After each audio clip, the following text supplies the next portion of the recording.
Hey guys!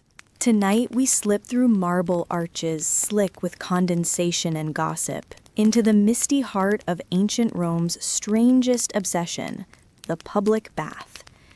You hear the low murmur of water and voices before you even see them, men wrapped in towels, slaves balancing amphorae, steam blurring statues into ghosts. You can almost smell the oil and sweat mingling like some luxurious ancient cologne. And as you edge closer, you realize this isn't just about washing. It's about watching, talking, showing off, and slipping tiny secrets between plumes of vapor. You probably won't survive the heat, but hey, at least you'll go out exfoliated. So before you get comfortable, take a moment to like the video and subscribe, but only if you genuinely enjoy what I do here. And tell me, where are you listening from, and what time is it right now? I love knowing where in the world these sleepy little journeys find you. Now, dim the lights, maybe turn on a fan for that soft background hum, and let's ease into tonight's journey together. You trudge down a worn mosaic path, sandals slapping against stones polished by centuries of bare feet. A faint trickle echoes from somewhere deep inside the building. The air grows warmer, thicker, until it wraps you like a damp cloak. Someone laughs. Somewhere a bronze bucket clangs. Welcome to the thermae, Rome's social network, gym, sauna, beauty salon, and rumor mill, all rolled into one. It's mid-afternoon, the golden hour when the sunlight sneaks through arched windows and dances across steam like glitter. The room you've entered is the apoditarium, the changing hall. The crowd is alive. Senators, freedmen, slaves, merchants, all peeling off tunics and gossiping as they hand their belongings to attendants called capsari. You notice they're not just attendants, they're opportunists. Rumor says they sometimes pilfer coins or silk, and if caught, they swear it's all a misunderstanding. Rome's lost and found system, in other words, relies on trust and bribes. You might think it's weird, this level of togetherness, but in Rome, privacy is suspicious. To bathe alone is to invite whispers of arrogance or disease. So here you are, stripped of rank and robe, wrapped only in steam and self-consciousness. You catch sight of a senator rubbing shoulders with a baker, both laughing at something scandalous about a certain governor's wife. The water sloshes nearby, and the noise pulls you forward through the next arch. This is the tepidarium, the warm room, a kind of gentle prelude before the heat hits. The air is silky, scented faintly with olive oil and something sweet, maybe myrrh. A marble bench gleams, waiting for you. You sink down, the stones surprisingly smooth, and for a second you understand why Romans called this place a second home. Public baths, you see, weren't just about hygiene. They were statements of civic pride. Emperor Caracalla's grand complex sprawled across 33 acres, with space for thousands to bathe at once. The floors shimmered with colored marble from Egypt, the ceilings soared, and beneath them roared hypocaust furnaces, those genius underfloor heating systems that kept the baths perpetually toasty. Historians still argue whether Caracalla built it out of generosity or guilt. After all, he'd recently ordered a massacre. Maybe he thought, give them hot water, they'll forget. Politicians haven't changed much. The caldarium awaits, the hot room, the heart of it all. You step inside and the heat slams into you. The air quivers like it's alive. Sweat beads instantly at your temples. Here, every breath tastes like metal and mineral. The marble floors threaten to burn your souls. And yet, everyone looks blissful, leaning back, closing their eyes, pretending the empire outside isn't collapsing under its own ambition. A burly man dips a bronze ladle into the steaming pool and pours water over his shoulders. Another is having oil scraped off his skin by a slave wielding a strigil, a curved metal tool that looks halfway between a butter knife and a miniature scythe. You watch as a thin layer of sweat and dust peels away, revealing gleaming skin beneath. Ancient Rome's version of a luxury facial, minus the cucumber slices. A mainstream historical fact, the baths were free or near so, funded by emperors or wealthy patrons to display their generosity. The Romans even had an official job title for the overseer of public baths, curator thermae. Imagine putting that on your resume. The chatter never stops. Someone is boasting about a new villa near Pompeii. Another mutters about rising grain prices. News travels here faster than in the Senate. And always, always there's gossip. Who slept with whom, who bribed whom, whose statue got mysteriously defaced last night. The steam doesn't just loosen pores, it loosens tongues. You overhear two men arguing about philosophy. One insists the Stoics have it right, self-control above all. The other laughs so hard his towel slips. Self-control? Not in this heat, my friend. You try not to grin. A fringe tidbit, some bathhouses employed attendants who doubled as amateur doctors. They'd offer massages, apply oils mixed with herbs, or if you were feeling adventurous, slap on a paste of crocodile dung as sunscreen. You think that's a joke, but it's not. The Egyptians started it, and the Romans, never ones to waste a good superstition, borrowed it. Imagine that smell on a summer afternoon. As the steam blurs faces, you realize how theatrical this all is. The baths are stages. Every conversation, every glance, every sigh is part of the performance of Roman life. You can't just bathe. You must be seen bathing.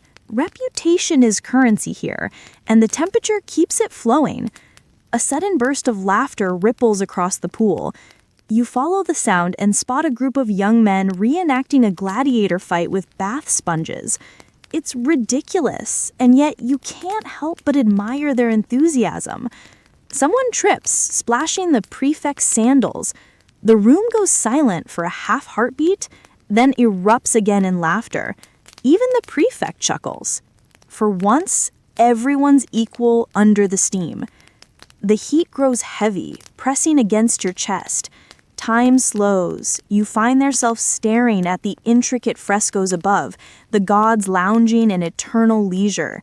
Neptune rising from waves, Venus combing her hair. The Romans loved depicting divine bath scenes. Maybe it made their own seem less earthly, more eternal. Or maybe they just liked the idea that even gods needed a spa day. You wander towards the next chamber, the frigidarium. A shock of cold air greets you. The water in the pool glints like polished glass. A few brave souls dive in, gasping, emerging like marble statues come to life. You hesitate, toes up the edge, then impulsively you plunge. The chill bites deep. It's almost spiritual, a full reset after the molten world behind you. When you surface, lungs burning, the ceiling seems higher, the echoes sharper. Someone shouts across the water, teasing you for hesitating. You laugh, sputtering, and realize you've been absorbed into this strange, timeless ritual. There's something hypnotic about it all. The rhythm of heat, scrape, oil, plunge. It's like the empire's pulse itself. Even emperors partook. Augustus was said to bathe modestly, while Nero, of course, installed private gold-leafed pools. One historian wrote that Nero's baths shamed the sun, which I admit is a pretty confident Yelp review. As you climb out dripping, you notice a mosaic near the exit.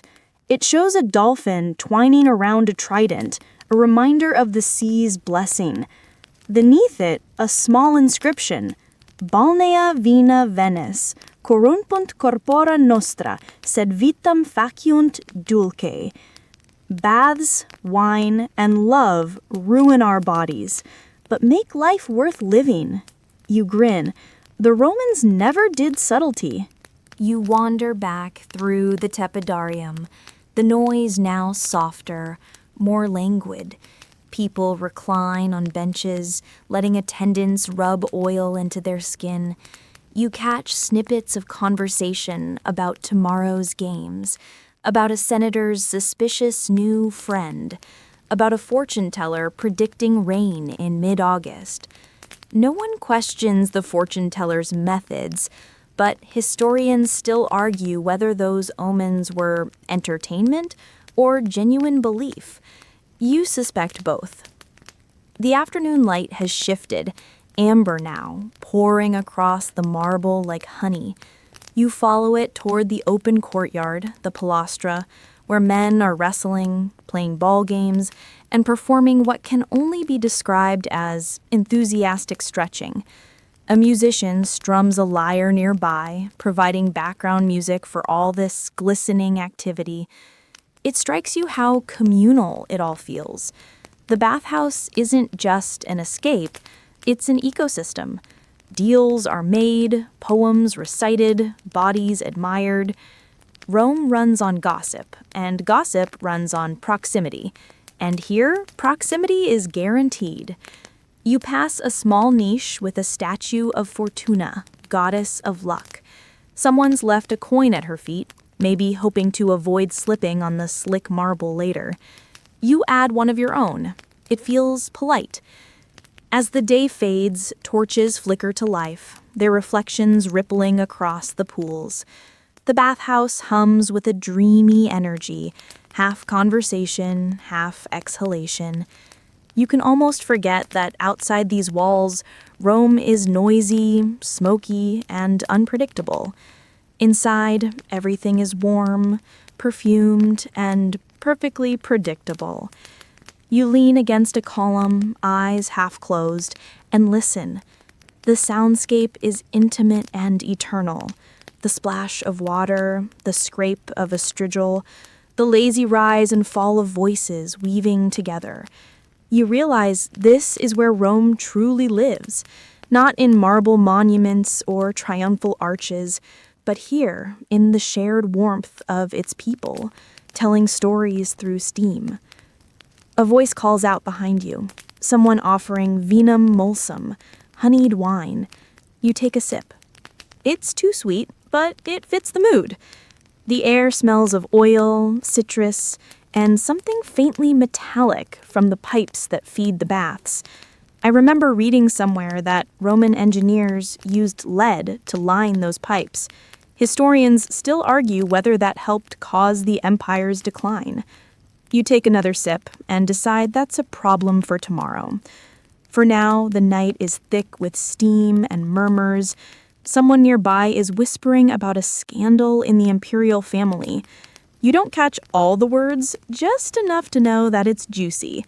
You smile because, in the end, that's what the baths were, a great amplifier of human noise. You glance up one last time at the frescoes. The colors shimmer in torchlight. Deep blue, gold, terracotta red. The gods seem to smirk down at you, as if in on the joke. Maybe they are. Maybe they always were. The water gurgles softly in the next chamber, a lullaby of ancient plumbing. You can almost hear the hum of the hypocaust below, those invisible fires keeping everything alive. You think of the slaves stoking them, faces red from the heat, unseen yet essential. Every comfort here rests on someone's unseen labor.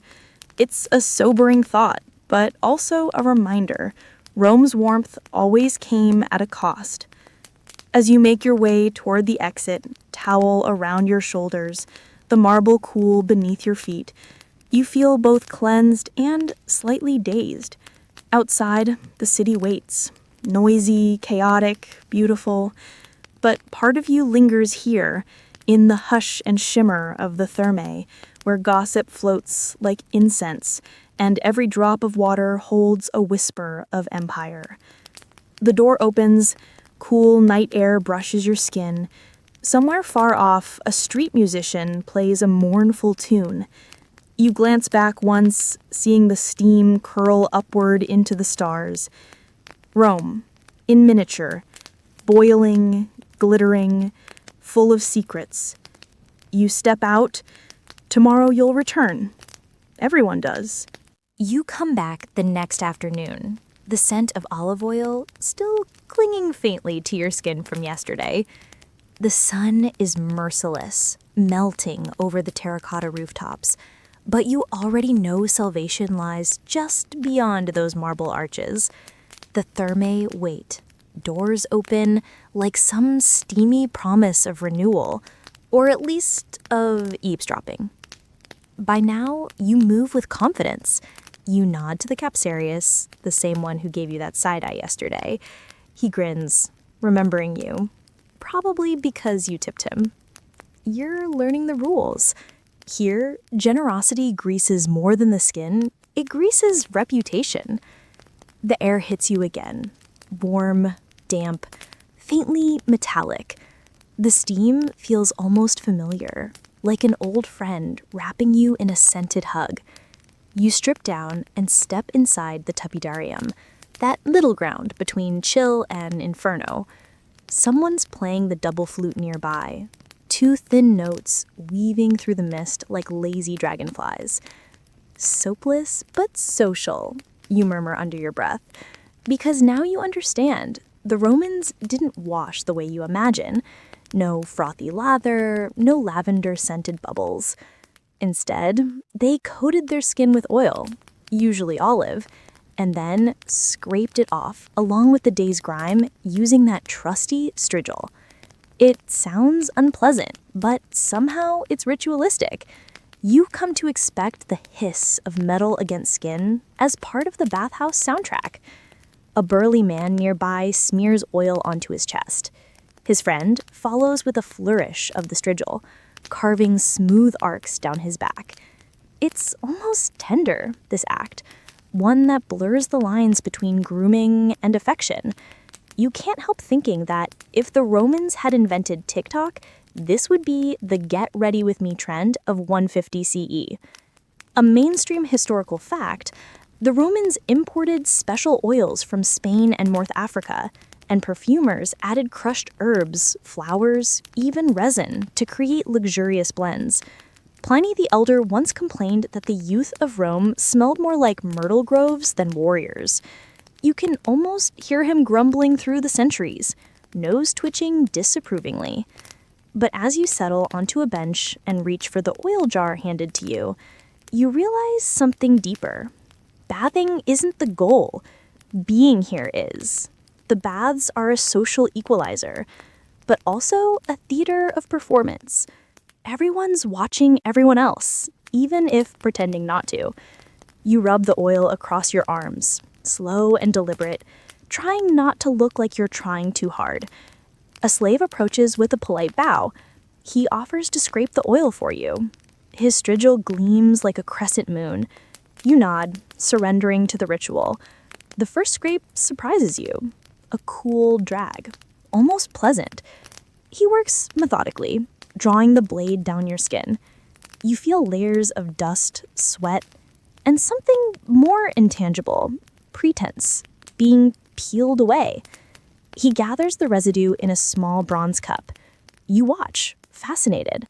The mixture of oil, dirt, and dead skin was sometimes sold as an aphrodisiac by opportunists outside the baths. Fringe tidbit number 1, apparently some fans believed gladiator sweat scrapes had magical properties. They'd buy tiny jars of it, hoping for strength, luck, or maybe just bragging rights. You wonder if that's how ancient influencers were born. Once scraped and gleaming, you're led toward the caldarium again. The heat roars to life around you like a living creature. The humidity seeps through your pores, chasing out every thought except one: don't pass out. You sink into the pool, sighing, and listen to the conversations swirling through the mist. Two women nearby discuss recipes for scented oils. One swears by a mix of almond and rose petals, the other by saffron and salt. A soldier boasts about the new aqueduct feeding the city. Another man mutters about taxes. Someone's arguing politics in the corner, but the heat dissolves anger like wax. Even insults sound drowsy. Historians still argue whether men and women bathe together regularly or on alternate schedules. Some sources insist the sexes were strictly separated. Others whisper that co-ed baths weren't unheard of, especially in smaller towns or among the bold. You glance across the room. The line between modesty and mischief blurs easily in the steam. The atmosphere here hums with rhythm. Splash, scrape, laugh, whisper. Even the architecture joins in. You can feel the hypocaust under your feet, the hollow floors circulating hot air from roaring furnaces below. The genius of it hits you again. Romans didn't just build, they engineered comfort like it was an art form. A group of young men enters, bringing with them a new wave of chatter. They're debating which bathhouse in Rome has the best acoustics for singing. One insists the baths of Diocletian echo perfectly if you hum under the central dome. Another claims Caracalla's has better reverb for poetry. You catch yourself smiling. Leave it to the Romans to turn bath time into a concert hall. Someone hands you a small cloth soaked in rose water. You press it to your face, inhaling the sweetness. The air tastes of minerals and perfume, of lives overlapping. And just when you think you've adjusted to the heat, an attendant gestures toward the lacanarum, the dry sweating room, even hotter than the caldarium. Of course you go. Inside, the air is still and shimmering. Breathing feels optional. A man next to you hums quietly, maybe to distract himself from melting. You sit there together, united by a shared goal: outlast the heat. Minutes pass, or maybe hours. Time liquefies here. When you finally emerge, the tepidarium feels almost cool. Your skin glows, your thoughts drift like steam. You stretch out on a marble bench, half asleep, and listen to the faint splash of the frigidarium beyond. A whisper catches your ear, a rumor rippling through the crowd, something about a senator's daughter eloping with a gladiator. The details change with every retelling. You realize gossip here is like water. It flows, reshapes itself, never truly still. You imagine ancient Rome without its baths. The silence would be unbearable. Without this daily communion, half the empire's scandals might never exist.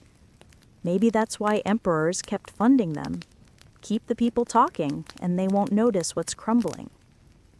You drift toward the palestra again, where the games continue. Men throw discus, wrestle, and race beneath the fading light. A boy sells figs at the edge of the courtyard, calling out in a sing-song voice. You buy one. It's warm, sticky sweet, and tastes faintly of sunlight. You sit beneath a statue of Hercules watching the crowd. The air hums with motion, limbs, laughter, water droplets flying through light. You feel small but connected, one heartbeat among hundreds. Then you hear it, a shriek of laughter from the cold pool. Someone's dared an old merchant to jump in. He hesitates, then dives, belly flopping heroically. The crowd cheers. Even the slaves pause to grin. For a fleeting second, the hierarchy dissolves again. You stand, stretch, and wander toward a quieter corner. There's a small stall selling sponges, strigils, and oil flasks shaped like dolphins. The vendor launches into a pitch before you can protest. Imported from Antioch, rub like the gods themselves. You buy one just for the craftsmanship. The flask's bronze gleams with a greenish patina, tiny eyes etched into the metal. He leans closer and whispers conspiratorially, "Don't let anyone tell you olive oil's enough. Mix in a little salt water. It opens the pores." You nod gravely, promising to remember. Of course you won't. Outside the caldarium, a poet recites verses to anyone who will listen. His voice rises above the murmur. Steam teaches patience. Water teaches truth. Someone tosses him a coin. He bows deeply, and you wonder if he believes his own words. The baths change you in subtle ways. Yesterday, you were an observer. Today, you belong. You understand the etiquette now. Never hog the strigil, compliment the oil, pretend you didn't hear that rumor, but repeat it later, just slightly improved. As evening approaches, the heat softens into a golden lull. Lamps flicker along the walls, reflected in the pools like constellations. You catch your reflection, blurred and luminous, and for a moment you look almost Roman, timeless, glistening, and slightly over-oiled. You think of all the lives that have passed through here, centuries of bodies and voices, each leaving some invisible residue on the marble. The baths have memory, you're sure of it. They've absorbed every laugh, every secret, every sigh. Historians still argue whether these places were primarily for health, recreation, or control. Maybe all three. The empire built baths wherever it went, from Britain to Syria, like seeds of civilization. But beneath the surface shimmered a quiet genius. Turn luxury into ritual, and people will worship comfort as if it were law. Someone passes by humming. Another yawns. The day's energy winds down like a fire losing air. You step into the frigidarium again, letting the cold water seal your pores, your thoughts, your stories. The shock wakes something in you, a thrill, a calm, both at once. You emerge dripping, skin alive, head light. The same Capsarius greets you at the exit with your folded tunic. You nod, slip him another coin, and he winks. Outside, the evening breeze feels impossibly clean. You inhale deeply, tasting salt and stone. You realize now that Roman hygiene was less about purity and more about participation. The baths weren't sanctuaries. They were stages. To skip them was to vanish from the empire's conversation. You chuckle, imagining explaining that to someone today. Sorry, can't skip the spa. People will think I've died. You pass through the gates into twilight. The city glows. The Tiber gleams faintly in the distance. Behind you, the thermae hum, a living heart beating beneath marble skin. You glance back once more, thinking how tomorrow you'll return again, not because you're dirty, but because you crave the company, the warmth, the whispers. And maybe, just maybe, to hear how that senator's daughter's story ends. You come back the next day, drawn again by that low, familiar murmur, the heartbeat of Rome hidden inside marble and mist. By now, your steps know the rhythm. Sandals slap stone, attendants call out greetings, and the air grows thick with oil and rumor before you even cross the threshold. But today feels different. Maybe it's the crowd, denser, louder, or maybe it's you. You've stopped thinking of yourself as a visitor. You're part of the current now, one drop among thousands swirling through Rome's steamy bloodstream. You move through the apoditarium and notice something new. How people choose where to stand. The senator's bench is always near the center, under the fresco of Apollo. Symbolic, deliberate. The freedmen gather by the door, laughing too loudly. Slaves hover near the walls, eyes sharp for any signal. Even here, stripped bare, hierarchy clings tighter than a wet toga. A mainstream historical fact? Roman bathhouses had clear class dynamics despite their open doors. The elite often arrived earlier, when the water was cleanest. The poor came later, when the temperature dropped and the gossip was already stale. Equality, like everything in Rome, came with conditions. You notice the same senator you saw yesterday, reclining with calculated ease. Around him float an audience, clients, flatterers, hangers-on, each laughing just a little too eagerly. The air around him seems to ripple with invisible boundaries. You realize the bath isn't just a bath, it's a mirror of the empire. Every ripple of steam reflects someone's ambition. You wander toward the tepidarium. The heat embraces you again, but so does the sense of spectacle. A young athlete preens in the corner, muscles slick with oil, pretending not to notice the admiring glances he draws. A woman wrapped in a linen sheet whispers something to her friend, eyes darting toward him. You feel the undercurrent of desire everywhere. Not lewd, just human. The Romans weren't shy about beauty. They sculpted it, celebrated it, soaked in it. Baths, bodies, and the politics of being seen. You think. The phrase hums in your head like a mantra, because here visibility is power. To be noticed is to exist. You settle on a marble bench and watch the choreography unfold.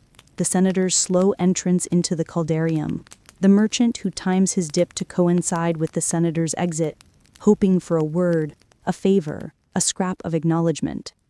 Even the slaves have their own silent dance, reading gestures, fetching oil before it's asked for. A slave approaches you again, strigil in hand. His movements are efficient, practiced, but there's something different in his eyes. Boredom, maybe, or longing. You wonder what stories he's overheard, what secrets cling to his hands as he scrapes the city's most powerful clean.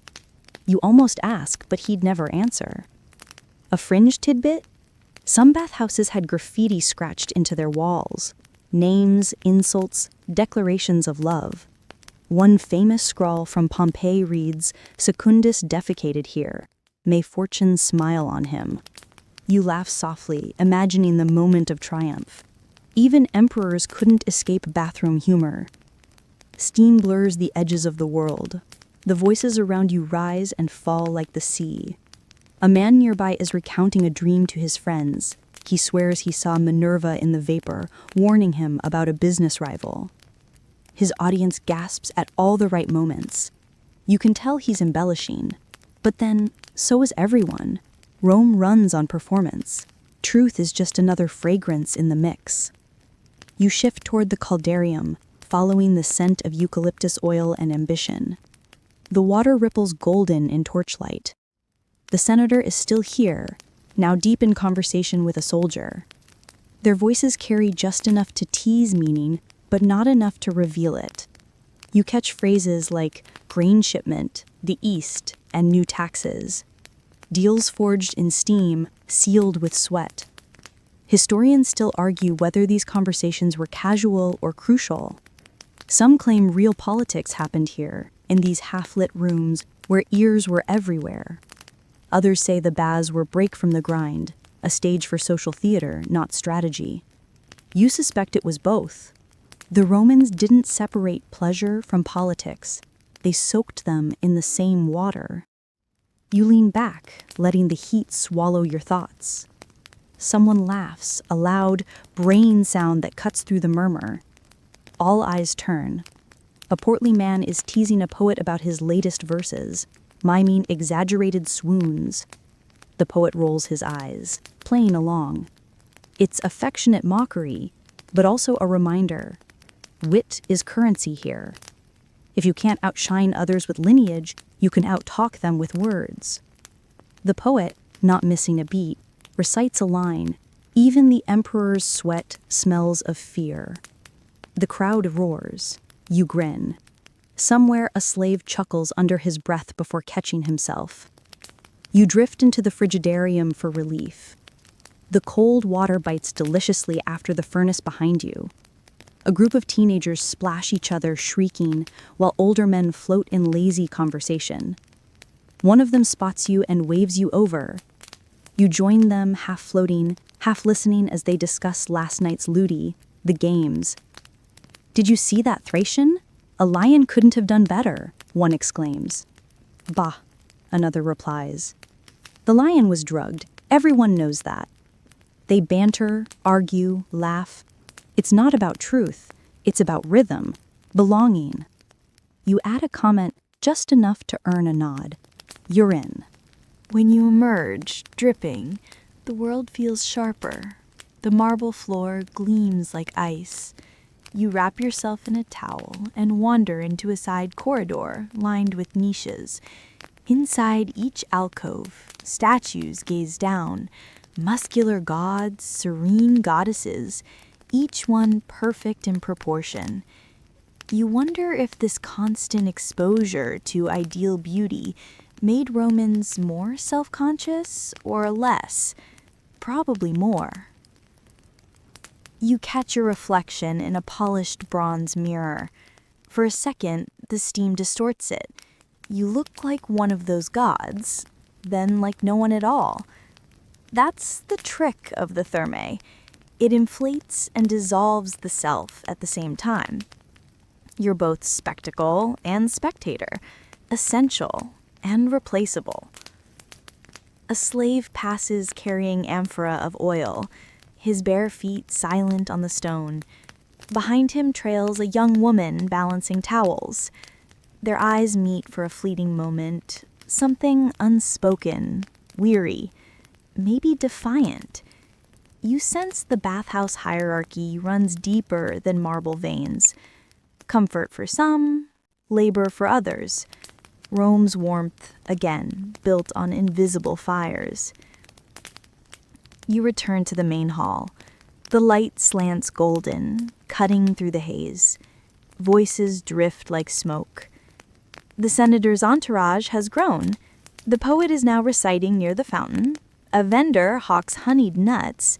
The entire place pulses with life, like a single vast organism breathing in rhythm. You settle near the fountain and watch a group of women arguing gently about cosmetics. One insists crushed pearls make the best face powder. Another swears by lead paste. You resist the urge to intervene. You've read enough modern dermatology to know how that ends. But they laugh, radiant, unaware of danger, or unwilling to care. A historian once wrote that Roman beauty rituals bordered on obsession. You think it's more than that. In a society built on appearances, self-presentation is survival. The baths are the empire's mirror, and everyone here is polishing their reflection. As the day deepens, musicians begin to play, soft lyre chords mingling with the hiss of water. The sound is hypnotic. You watch as people drift in and out of the pools like spirits. The steam glows in the torchlight, turning bodies into silhouettes, anonymous, equal for once. You think about how every civilization leaves behind its obsessions, the Greeks with philosophy, the Egyptians with the afterlife, the Romans with cleanliness, or rather with displaying cleanliness. Because under all this soapless shine lies a truth. They weren't purifying their bodies, they were polishing their reputations.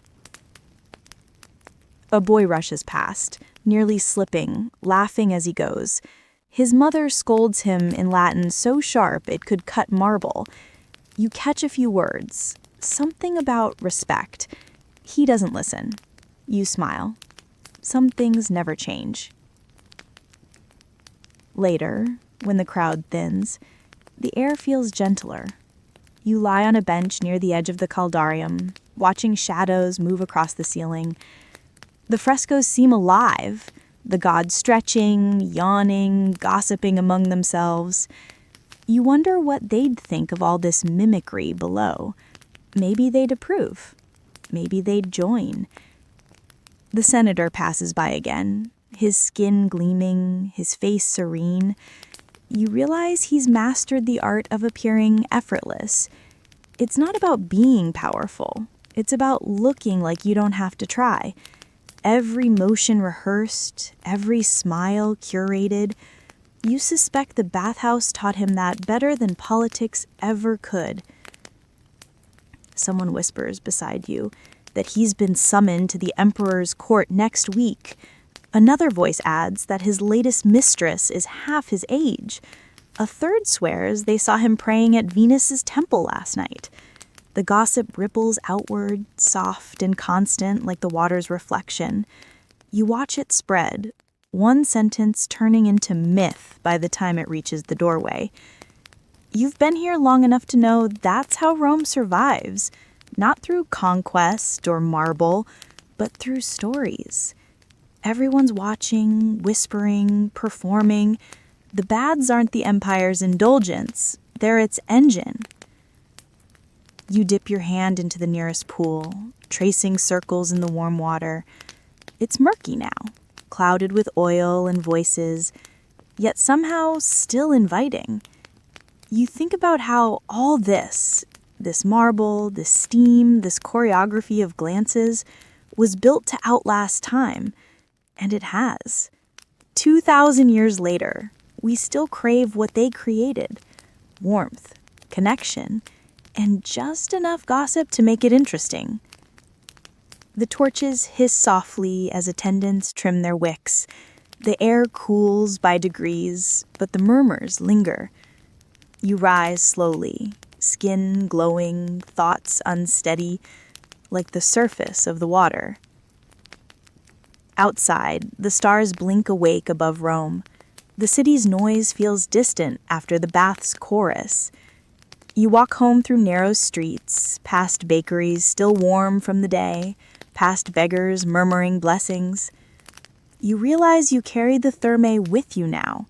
The scent of oil, the rhythm of whispers, the shimmer of unseen eyes. You look back once before turning the corner. Steam still curls from the bathhouse vents, rising toward the sky like prayers or gossip meant for the gods. By now, you no longer arrive at the baths as a stranger. You slip in like steam, unnoticed but everywhere. The attendants nod without asking your name. The Capsarius waves lazily, and the familiar hum of chatter wraps around you like an old song. You've come to understand something crucial. The thermae aren't just about warmth, they're about information. And information in Rome is power, gossip, and currency rolled into one. You step through the apoditarium, sandals slapping stone, and spot a familiar sight. The poet from yesterday, already in mid-performance, surrounded by half-distracted admirers. He's reciting an ode to Venus, but the crowd's attention drifts toward something juicier.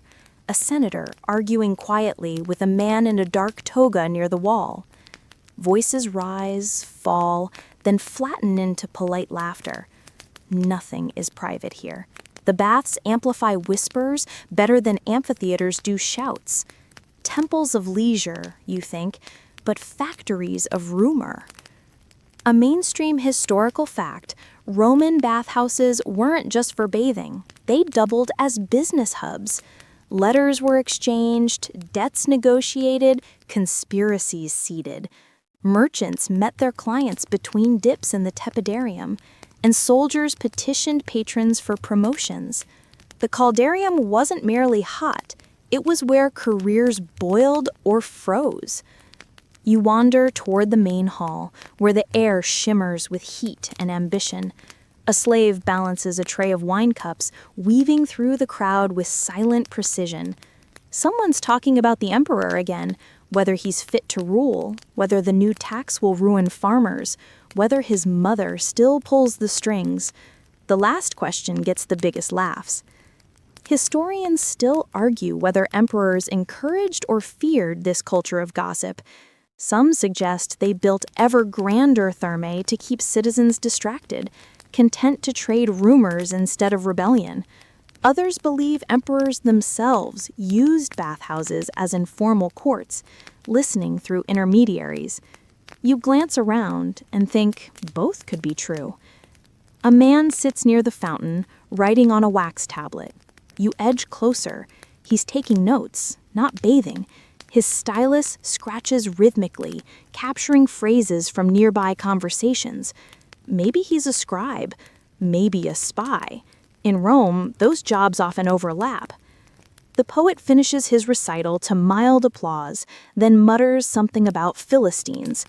A few admirers follow him toward the frigidarium, eager to prove their appreciation. You stay behind, caught by another scene. A group of merchants huddled around a map scratched into the marble floor. They argue about shipping routes, tariffs, the price of pepper from India. Someone jokes that the baths move more trade deals than the Forum. You believe it. Steam drifts between them like invisible ink. You can almost see the network forming, the way rumors, favors, and debts spiral outward.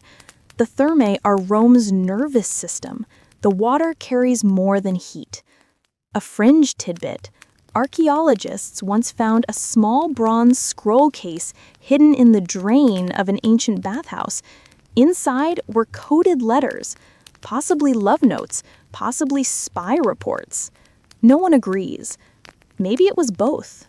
In Rome, affection and espionage often bathed together. You wander toward the caldarium again.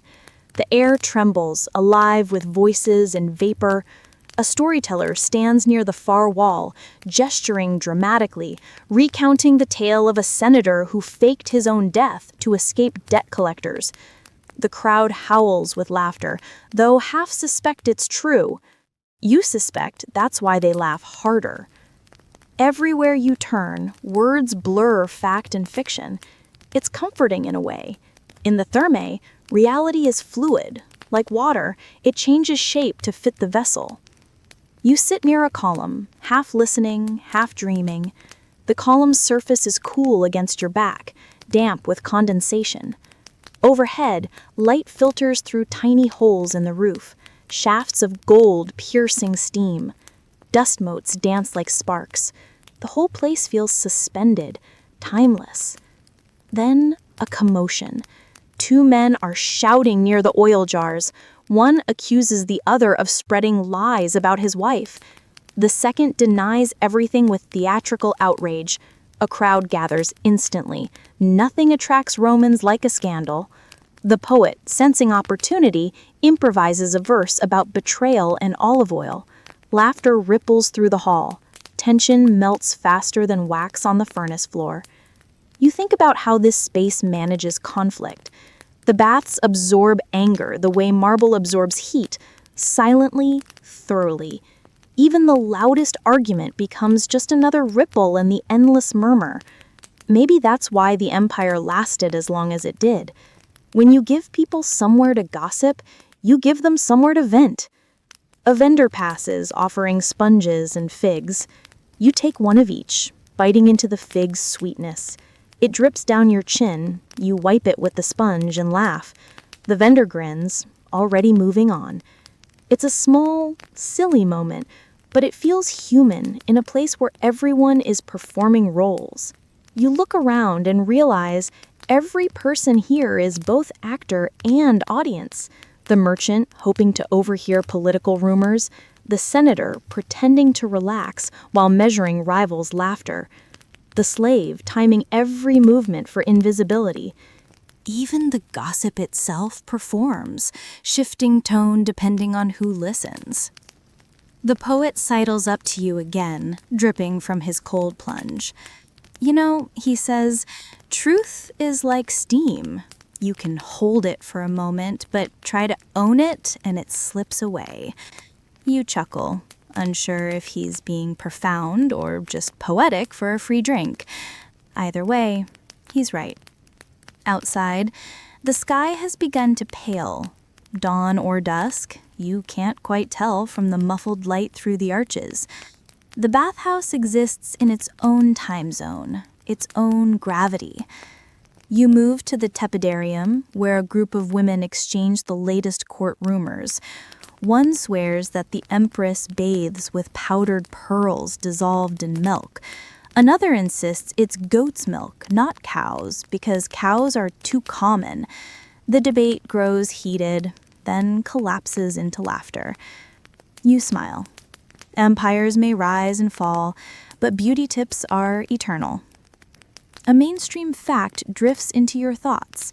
By the late Empire, there were more than 900 public baths in Rome alone, from tiny neighborhood balneae to sprawling complexes like Diocletian's, which could host 3,000 bathers at once.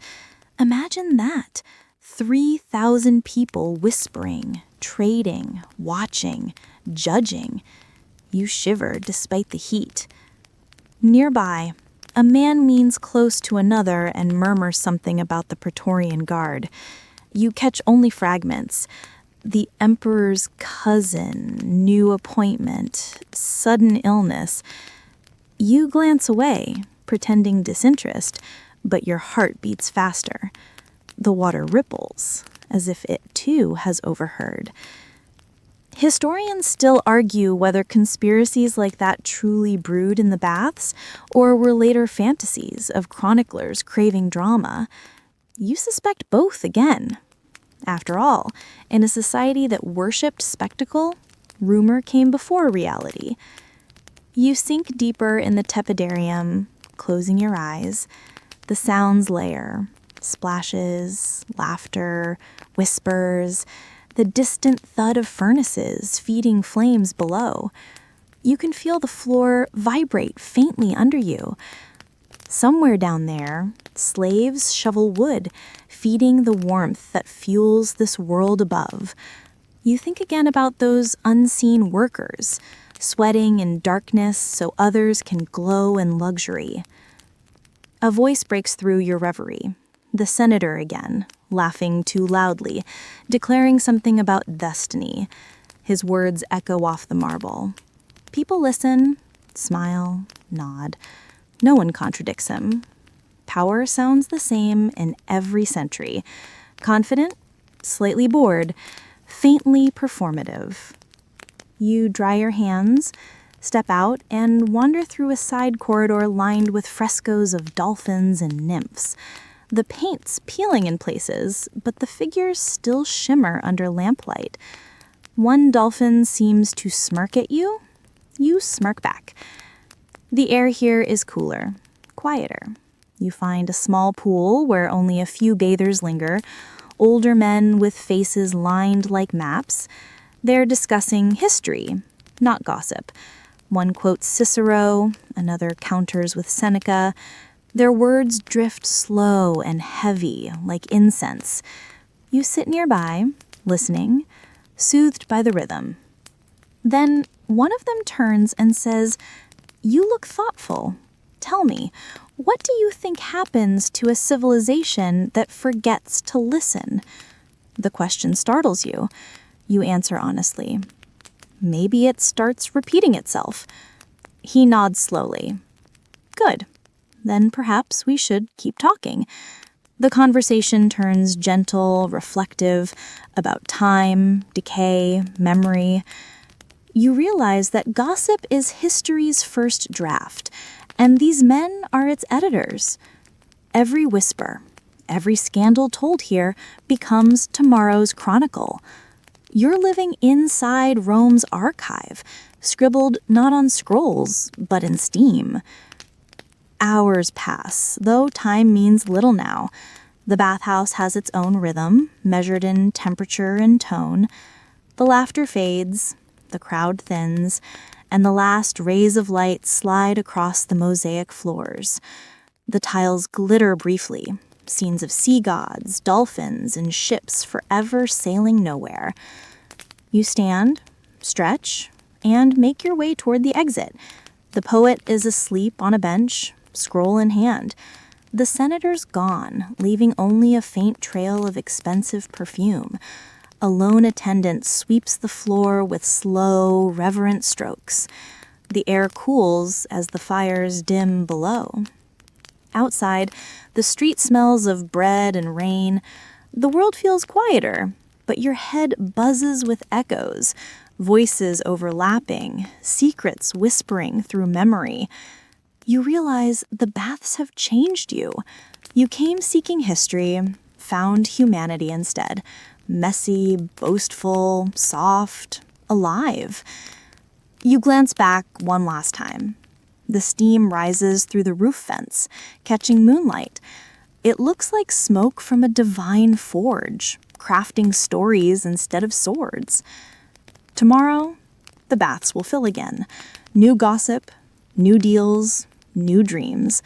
The cycle never stops, just condenses and returns, like the mist itself. You return again, though you know the end is near.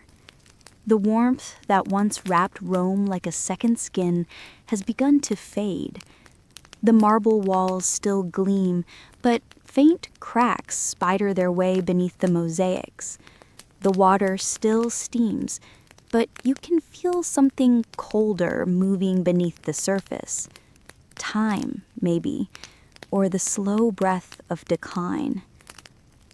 The attendants greet you, though fewer than before. Some have left for other trades, others simply disappeared into the city's growing poverty. You walk through halls once bursting with laughter and find quieter pools, cooler air. The scent of oils and flowers has been replaced by dampness and the faint metallic tang of neglect. Still, the gossip persists. Even in decay, Rome can't stop talking about itself. Near the fountain, two women discuss a new bishop preaching in the forum, urging people to abandon pagan indulgence. Another mutters that his robes look no cleaner than a bath towel. You smile, despite yourself. The humor's still alive, even if the empire isn't. A mainstream historical fact. By the 4th and 5th century CE, the Roman baths began to close. Victims of economic strain and political fragmentation, the aqueducts that fed them were sabotaged or left in ruin, and the state no longer had the funds or the will to keep the furnaces burning. You slip into what's left of the tepidarium. The water's lukewarm now, the tile edges chipped, the marble dulled. Yet it still feels sacred, like stepping into a memory. You hear faint echoes of what used to be. Poets reciting, merchants arguing, laughter rising with the steam. You realize you've become one of those echoes yourself. Someone nearby sighs. It's not the same anymore, he says. He's old, skin thin as parchment, eyes distant. The baths kept us together. Now everyone hides in their houses, prays in silence, whispers instead of laughs. He shrugs. Maybe that's what comes after too much light. You nod, unsure how to answer. Outside, the world has changed. The gods are fading, the emperor's weaker, the streets hungrier. Yet within these crumbling walls, time still loops. Historians still argue whether Christianity's rise killed the bath culture or merely replaced it. Some point to bishops condemning public nudity and leisure as immoral. Others suggest the baths died of their own expense. But perhaps, like any good Roman scandal, the truth lies in a bit of both. You wander into the caldarium, where the fires used to roar. It's cold now. The furnace pits are empty, ash gathered in soft gray drifts. The air feels heavy, like it's holding its breath. You touch a wall. It's rough, flaking. The stone once polished by generations of hands now crumbles at your fingers.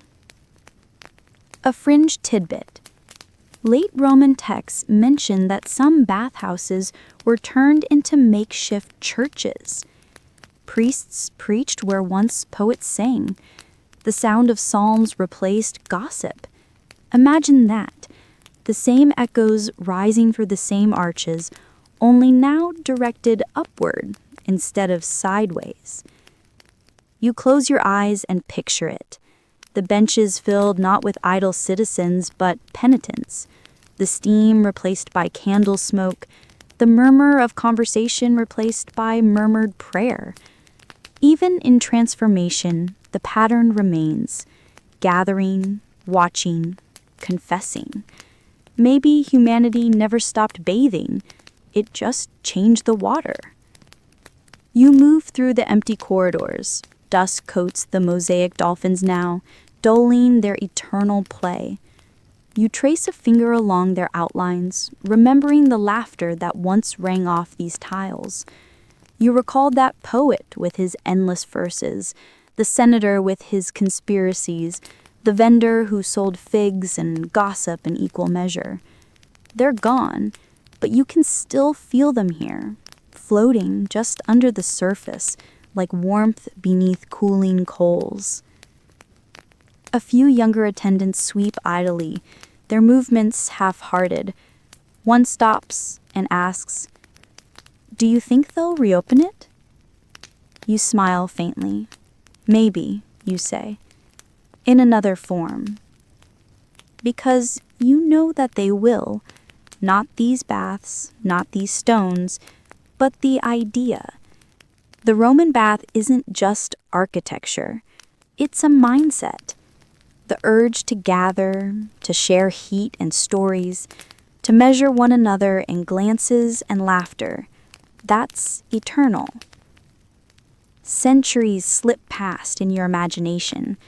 You see medieval taverns filled with talk and ale instead of water, Renaissance salons trading philosophy instead of gossip, modern spas with eucalyptus mist and background jazz, where strangers still talk too loudly in saunas, even online forums, tiny digital baths where words swirl, collide, and steam up the collective mirror. You chuckle. We never stopped gossiping, you think. We just swapped marble for Wi-Fi. The thought comforts you. It means the baths didn't die. They evolved. The same instincts that drew Romans to these halls draw you and everyone like you to places where stories live. Cafes, comment sections, chat threads, late-night calls. The water changes, the whispers don't. A faint trickle draws your attention. Somewhere deep in the structure, water still flows. You follow the sound down a narrow passage, once reserved for the hypocaust workers. It's cooler here, damp and shadowed. You find a small spring bubbling through a crack in the wall, clear, steady, stubborn. You crouch, touch it. It's cold, but alive. You whisper, "So you stayed." For a moment, you imagine the city above, crumbling statues, new churches rising, streets reshaped by time. Yet beneath it all, the baths still breathe, their hidden veins carrying water through dust. You smile, because that's what Rome always did, persisted through its ruins. You return to the main hall. The light is thin now, drifting through broken roof slats. The air tastes faintly of smoke and time. A single figure stands at the far end, a woman in a simple cloak, watching the steam rise from what little warmth remains. She turns, meets your eyes, and says softly, "They'll forget our names, but they'll remember how it felt." You nod. She smiles and walks away, her footsteps echoing like drops in an empty cistern.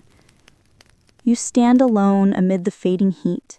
You think about all those who once gathered here, not emperors or poets, but ordinary people who came for warmth, for community, for something to talk about. Maybe that's what civilization really is. Shared stories told in shared spaces. The last of the steam curls upward and vanishes into the dusk. You take a slow breath. The air is cool, but it's clean. You turn to leave, knowing the baths have taught you everything they could about vanity and vulnerability, about power and people, about how every empire leaves behind its echoes in laughter, in rumor, in the rhythm of daily life. And as you walk out into the night, you carry that warmth with you. The city grows quiet now. Even the ghosts of the bathhouse seem tired, stretching one last time before they fade into the stars. You walk along an empty Roman street, the stones still holding a little warmth from the day. somewhere far off, a fountain still runs, whispering to the dark. The night air feels softer here, less like history, more like breath.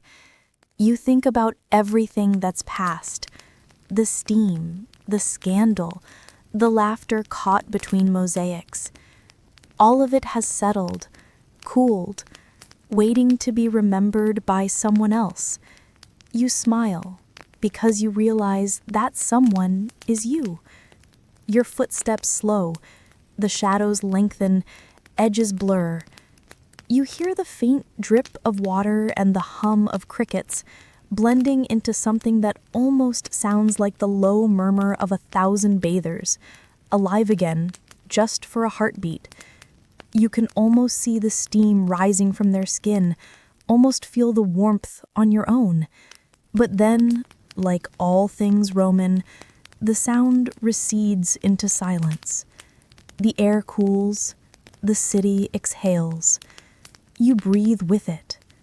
And as you do, the world feels a little smaller, a little safer, like an old bath cooling down at the end of a long day. You close your eyes, let the warmth linger behind your eyelids, and think, maybe every rumor ever whispered was just another way to say, we were here. Sleep well, traveler. Tomorrow the water will be waiting somewhere else.